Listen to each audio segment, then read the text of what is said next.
Hello, this is Miriam Chavez. This is video Vlog1. First, I wanted to start talking about what differential racialization is.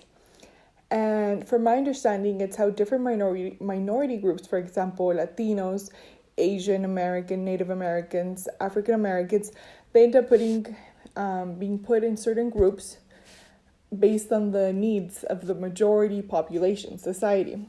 For example, the labor market. Whenever we saw when they were building the railroad system, we saw that there was a lot of Asians, Chinese specifically, that were helping build the railroad. And then after that, they weren't allowed in the country anymore. So that's just one example. And also want to talk about the first racial prerequisite quiz, where it was an Inri Yup. I believe that's how you pronounce it. And this took place in California in 1878.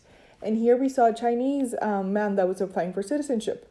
And we saw that Judge Sawyer ended up denying the citizenship because he opted to say that the Chinese people are not white. But then we see several cases after that, different judges agreed that they ended up saying everyone that's Caucasian is ended up being white. And the definition of Caucasian basically goes back to you have to be white skinned and of European origin. And I wanted to explain one of the ways in which the legal system embraces the notion of whiteness. And I believe the biggest example of this is the incarceration. We see how here in the United States, first, we have such high numbers of people that are in prison and jail.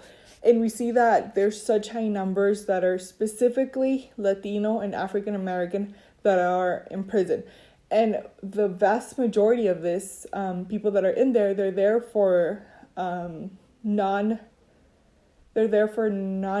offenses, which means for the most part they're there for offenses that have to do with drugs, and they end up being put there for many years or life for offenses that have to do with drugs. And we also see the example in the documentary where the white gentleman is saying that he is white, and he's saying in different situations of his life, he found himself shoplifting. And he knew that because he was white, he didn't have the security constantly watching him. He didn't have everyone wondering what he was doing. No, he was able to do it more freely because he was white. And lastly, I want to talk about different examples where we see whiteness today.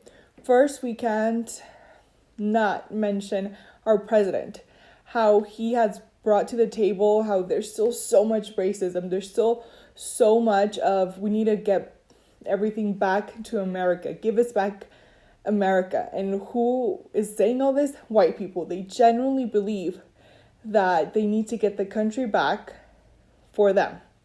We see it in affirmative action. We see how they genuinely believe that their experiences and they're victims of reverse racism.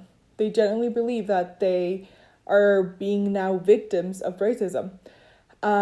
We see it in jobs. We see how there's a lot of people that end up being chosen for certain jobs because they're white. Because if you're white, you inspire a lot more trust or security or so on and so forth.